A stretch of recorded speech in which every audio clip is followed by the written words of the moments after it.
C'est jusqu'en 2014 que j'ai commencé à voir les signes.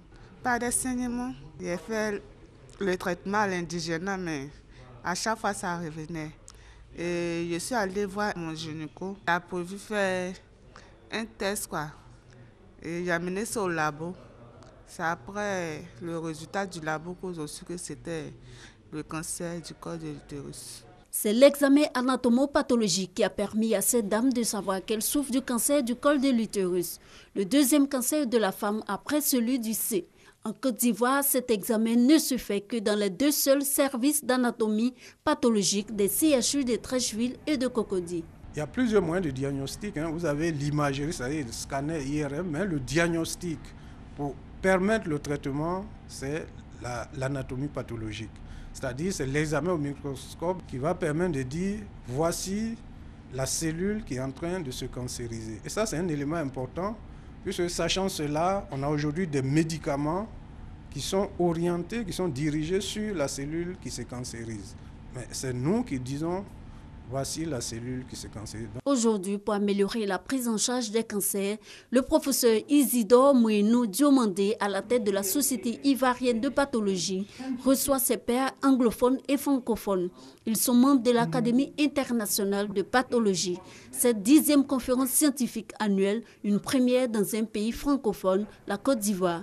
L'objectif, c'est de favoriser l'intégration, la formation, les échanges entre les anglophones et les francophones, ce qui va nous permettre vraiment d'être plus utiles à nos systèmes de santé. C'est la première fois qu'on vient dans un pays francophone dans le but de créer un réseau entre les pathologies francophones et les pathologies anglophones. Ces pathologistes viennent d'Afrique, du Canada, des États-Unis et de l'Europe. 4 jours d'échanges, d'expériences, de partage et d'enseignement sur les cancers de la prostate, du sang, du sein, du col de l'utérus et sur l'urologie. Cancer in itself, it's a very, very huge disease. Le cancer aujourd'hui est un problème de santé publique qui affecte essentiellement les jeunes filles. Il y en a de procréer, essentiellement le cancer du col de l'utérus et ensuite le cancer de la prostate chez les personnes âgées.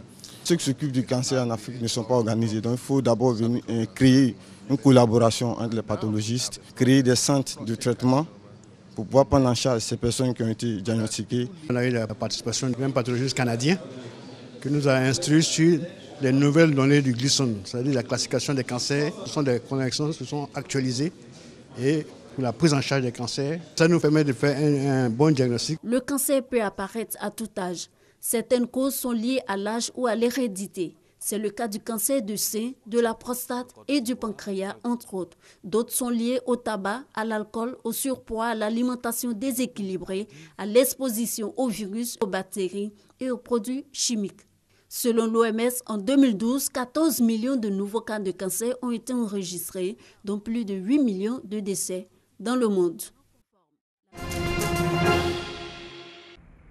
En ce mois d'août à Abidjan, difficile de circuler sans rencontrer un panneau publicitaire annonçant les soldes dans les grandes et petites surfaces. Toutes entendent ainsi profiter de cette deuxième période des soldes de l'année qui se tient du 10 au 31 août.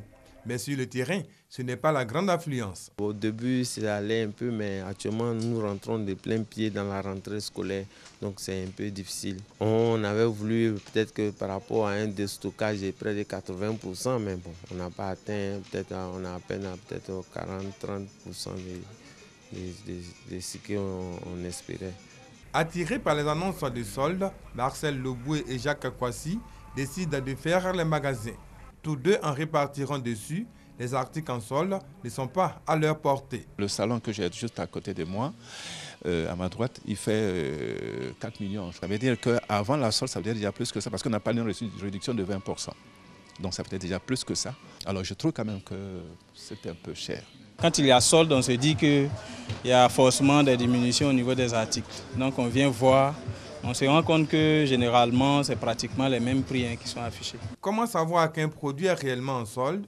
Seulement en affichant le prix avant et après solde, comme l'indique la réglementation survenue en 2013.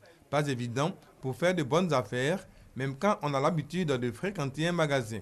C'est le cas de cette cliente anonyme qui ne garde pas un bon souvenir de ses soldes du mois d'août. Le 6 août, dans un magasin, et c'était pas encore la période des soldes. Je voulais acheter une chaussure. Je l'ai achetée à 21 500 le 21.